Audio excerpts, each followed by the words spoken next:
የመጣው ትራምፕ ቢሆን ኖሮ ታቦት ልታወጡ ነበር ወይ? ስሙኝ በድንግል ማርያም፣ ይህ የመጣው ግለሰብ ተራ ዩቲዩበር ነው። ቤተ ክርስቲያን ውስጥ ግን የሆነውን ተመልከቱ። ራሽ ካህናት አባቶች ልብሰ ተክህኖ ለብሳችሁ ወንጌል አወጣችሁ ያሳለማችሁ ነበር። ላይሾ ስፒድ እንዴት እንደዚህ አይነት አቀባበል ይደረጋል? አባቶቻችን አዋረዱ ምናምን። እውነትህን ነው። እንዴት ሰዎች አዶናይ ዛሬ ምንድነው ያደረገው? የሆነ ሰው አጉልቶ ለማውጣት በዓለም ሚዲያ ላይ እንዲታይ የሆነን ሰው ለማሳየት ሰው እንዴት በዚህ ልክ ይጨነቃል?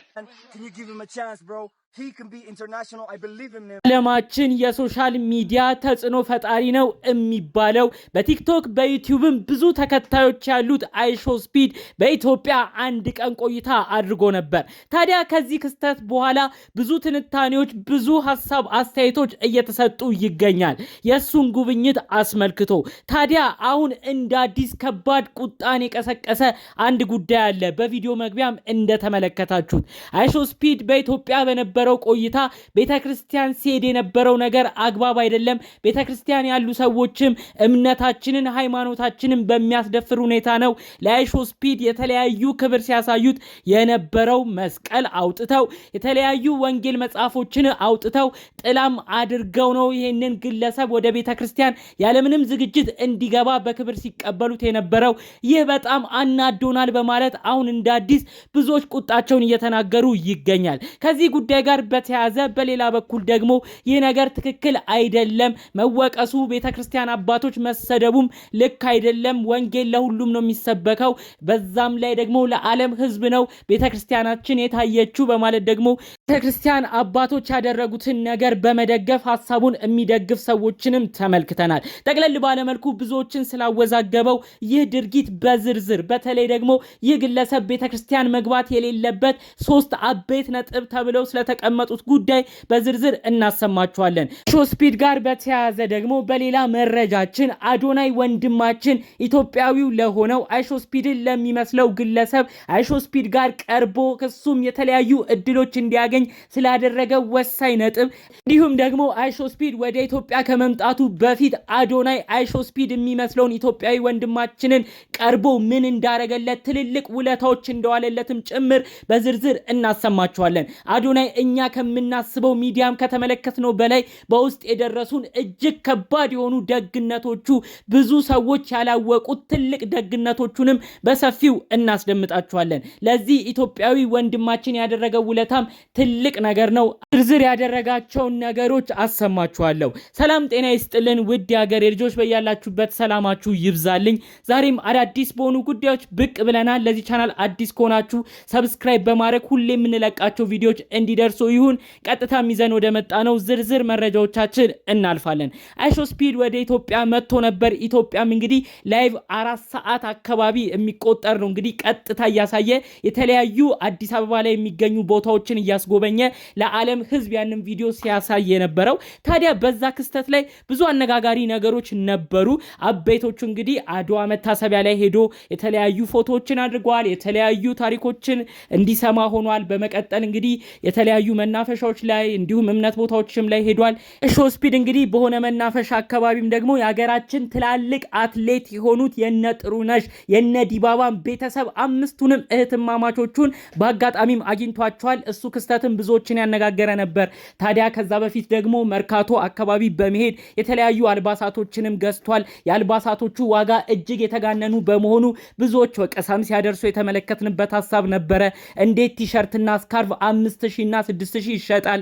ምን አይነት ነጋዴዎች ናቸው ይህን ግለሰብ ያገኙት? የሀገራችንንም ስም በመጥፎ ነው እንዲነሳ የሚያደርጉት። እንደዚህ አይነት ስግብግብነትም አያስፈልግም ተብሎ ስለነሱም የተወራበት ፓርት ነበር። በሌላ በኩል ደግሞ የወርቅ ገበያ ሄዶ ወርቅ ቤትም እንግዲህ ውድ የተባለ ስጦታም ሲሰጠው የሚያሳይ ቪዲዮ ነበር። እሱም አነጋጋሪ ነበረ። ምክንያቱም እንግዲህ አይሾ ስፒድ ቲሸርትና ስካርፍን በሚገዛበት ወቅት ውድ የተባለ ዋጋ ነው የተጠራለት። ነገር ግን በወርቅ ቤት ደግሞ ተገኝቶ የሰጡት ጌጥ ውድ ውድ ዋጋ ቢሆንም በስጦታ መልክ መስጠታቸው ይህ ኢትዮጵያዊ እንግዳ ተቀባይነታችን ስጦታ መስጠታችን እንዲሁም ያለንን ፍቅር የሚገልጽ ነው እነዚህ ግለሰቦች ያደረጉት የሚያስመሰግን ነው በማለት ጭምር እነሱ የተመሰገኑ ቲሸርትና ስካርፍ የሸጡት ደግሞ እየተወቀሱ ብዙ ሐሳቦች ሲሰጡም ተመልክተናል። እንግዲህ ከእንደነዚህ አይነት ጉዳዮች በሌላ መልኩ ደግሞ እምነት ቦታ ላይ የተደረገው ጉዳይ ነው ብዙዎች እንደ አዲስ ሐሳብ አስተያየት እየሰጡበት የሚገኘው። አይሾስፒድ እንግዲህ ጥንታዊ የሆነውን ቅድስት ሥላሴ ቤተክርስቲያንን ነው የጎበኘው። ቅድስት ሥላሴ ቤተክርስቲያንን ሲጎበኝ ቄሶች ነው እንግዲህ ተሰብስበው የጠበቁት መስቀል ይዘው ወንጌልን ይዘው ጥላ ድባብ ይዘው ነው ይህንን ታዋቂ ዩቲዩበር ቲክቶከር የተቀበሉት። ተቀጠልም እንግዲህ ይህን ግለሰብ ወደ ቤተ መቅደስ እንዲገባ ነው የሆነው። ቤተ መቅደስም ገብቶ አጋጣሚ ሌሎች እንግዶችንም ተመልክቶ ነበረ። የውጭ ሀገር ዜጎች ከየት ሀገር እንደሆኑ እዛው ቤተ መቅደስ ውስጥ ሆኖ ሲጠይቃቸው የሚያሳይ ቪዲዮም ነበረ። በመቀጠልም ስለ ኳስም ሲጠይቃቸው ነበረ። ሜሲን ታውቃላችሁ ወይ ሮናልዶን ታውቃላችሁ እያለ የተለያዩ ምልልስ ሲመላለስ ነበር ከነሱ ጋር።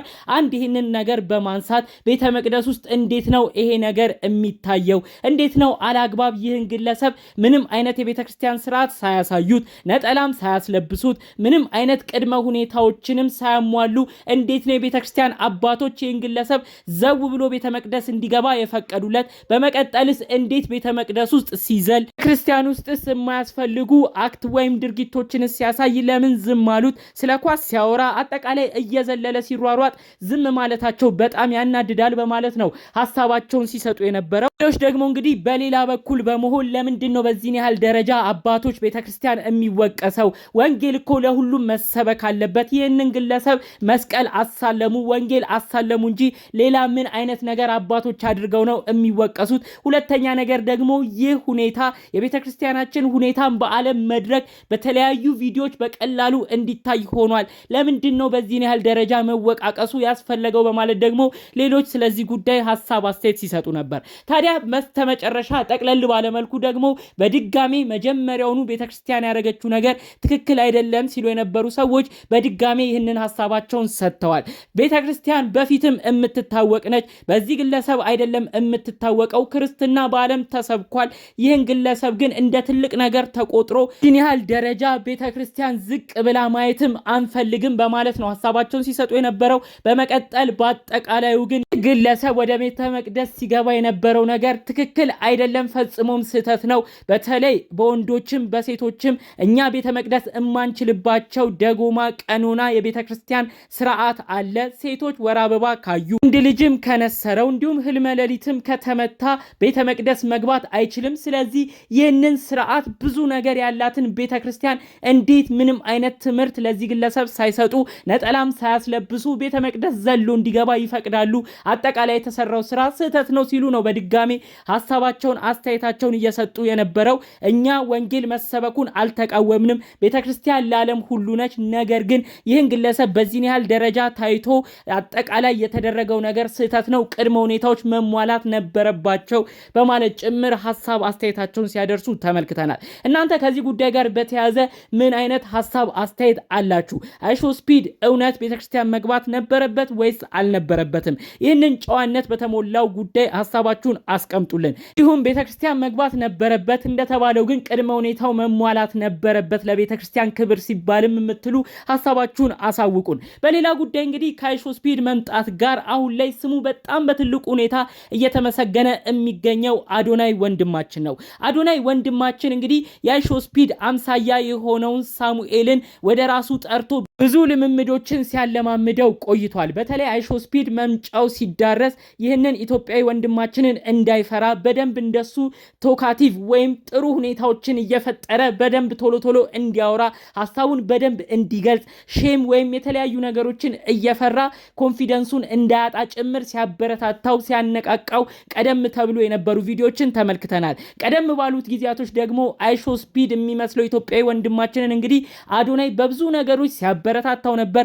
ቁሳዊ በተባሉ ነገሮችን ሞባይል በመስጠት አይዞክ በርታ ትልቅ ቦታም ትደርሳለህ አንተ ብቻ ለዓላማ ጠንክር እያለ ብዙ ነገር ከጎኑ ሆኖ አይተነዋል። አሁን ታዲያ አይሾ ስፒድ በመጣበት ቅጽበትም እንግዲህ ይህ ኢትዮጵያዊ ወንድማችን እንዳይፈራ እንዲሁም ደግሞ ቋንቋ ችግር ሆኖበት ከአይሾ ስፒድ ጋር ሳይግባቡ ቀርተው ብዙ ድሎች እንዳያመልጠው ሲል ብዙ መስዋዕትነት ሲከፍል አዶናይን ተመልክተነዋል። ትናንት በነበረው ቆይታ አዶናይ ከጀርባ በመሆን ቶሎ ቶሎ እያስተረጎመ ብዙ እርዳታዎችን አድርጎለታል። በመቀጠልም አይሾ ስፒድን አዶናይ ይህንን መልእክት አስተላልፏል። እባክህ ይህንን ኢትዮጵያዊ ወንድማችንን እርዳው፣ በብዙ ሁኔታ ብቁ ነው፣ ወደፊትም በደንብ ተጽዕኖ ፈጣሪ ላይቭ ስትሪመር ይሆናል በማለት ጭምር ለዚህ ወንድማችን ትልቅ እድሎችን እንዲያገኝ እንዲሁም ደግሞ አይሾ ስፒድን በተለያዩ ቦታዎች ይዞት እንዲዞርም ጭምር አይሾ ስፒድን ባገኛት ቅጽበት ነው እንግዲህ አዶናይ ሲለምነው የነበረው። ይህ ክስተት ነው አሁን ላይ እንደ አዲስ ብዙዎች አዶናይን እያመሰገኑት የሚገኘው። እንደ ሌሎች ታዋቂ ቲክቶከሮች ይሁን ተጽዕኖ ፈጣሪ እንደሆኑት ግለሰቦች አይደለም አዶናይ የሆነው። እንደ ሌሎቹ ፎቶ ልነሳ ያለ የራሱን እድልም ማመቻቸትንም አልፈለገም። አዶናይ ሲያደርግ የነበረው የዚህ ኢትዮጵያዊ ወንድማችን ህይወት እንዲሳካለት በዓለም መድረክም እንዲታወቅ ጭምር ነው ከአይሾ ስፒድ ጋር በግፊያ መልኩ ሲያወራ የነበረው። ይህ ደግሞ ትልቅ ቦታ ያሰጠዋል። ለሰው ነበር ሲጨነቅ የነበረው ማለት ነው።